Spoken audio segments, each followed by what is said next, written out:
I'm Tammy Fogel, and I'm running for Abilene City Council, Place 6. Check out what happened at today's City Council meeting. Good morning, Mayor, Council. Tammy Fogel, resident of Abilene. And I'll have to be honest, I really open up the packet each week hoping I'll get to kind of coast and sit in the background. And especially now in the season, it's probably wiser for me to sit down and just keep my mouth closed. But I started this process. I started showing up here every meeting and reading the packet so that I could educate citizens and let them know what's going on. And if I'm not coming up here, it's because I feel like you've heard me and you're sharing the things that I think the citizens want to know about. And so there's just a couple of things on this agenda that I thought was important in the consent agenda. In September, I believe it was, Mayor Hurt and I discussed the master plan for the Fort Phantom, and I was told it was just a dream back then. And in January, we mentioned that dream becoming a reality with some boat ramps being added of $4.5 million. And now we've already funded the design concept for about $100,000. And now we're going to I wrote it down, over $700,000 to two different contracts. One of them is a design plan for the boat ramps. And if we get the grants, it'll only cost $2.5 million. And I think it's something the citizens need to know about. Like the gentleman before me, I think a lot of his frustrations could be resolved had he been given information beforehand. And I do understand there are some limitations to what you can share with the public, but I do think sharing more early on helps alleviate a lot of the unnecessary frustrations that a lot of the citizens I talk to feel when they don't know what's going on. And so that's why I'm up here trying to help share that. I think that, that's the other thing I wanted to mention. There is also some funding going out for the street maintenance fee or the street repairs on Rebecca Lane for almost $2 million. And I think that's good progress. I think that shows, help people stay in the loop of what's going on.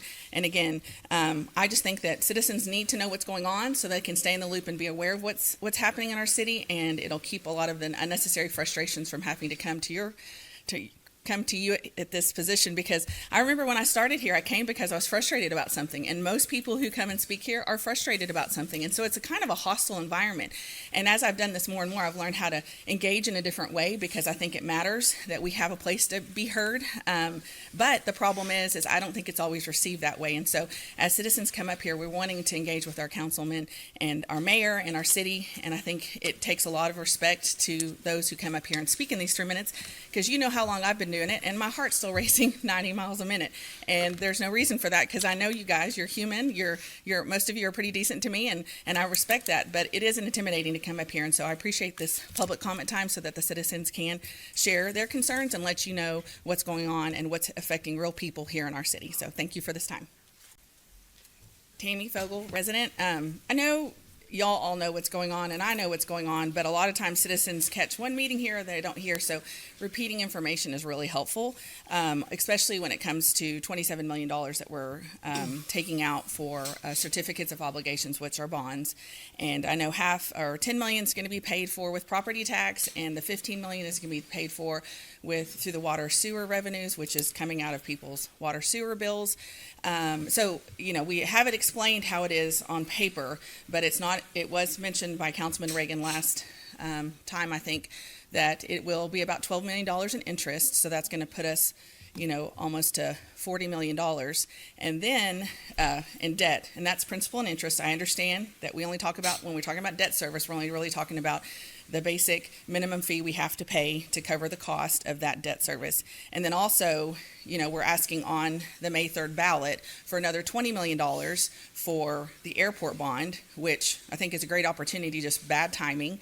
And that's going to be another $11 million. So we're looking at about $70 million between now and June 12th of issuing. I don't know when you're going to issue the $20 million, but in the next few months, we're going to be issuing $70 million in debt. And so as a concerned citizen, I'm just wondering, it was mentioned to me previously before the meeting started, we knew these generators were needed for several years. Why haven't we setting aside money in the fund to be paying for some of this? Or if you have, it's not made clear. Or, like the HVAC systems that are 18 years old, we should be having a plan in place to be ready to replace those when they start to die out.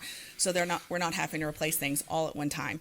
And I think it's important to not just talk about how much it costs a taxpayer per $100,000, but in addition to this, most citizens don't know that we took out a $7.8 million CO or certificate of obligation for the air tanker ramps back in the fall. And so that's going to be added onto the tax base. So there's a lot of tax increase is coming, and not that we're at a situation where we have to do them because we've waited too long to have any other options.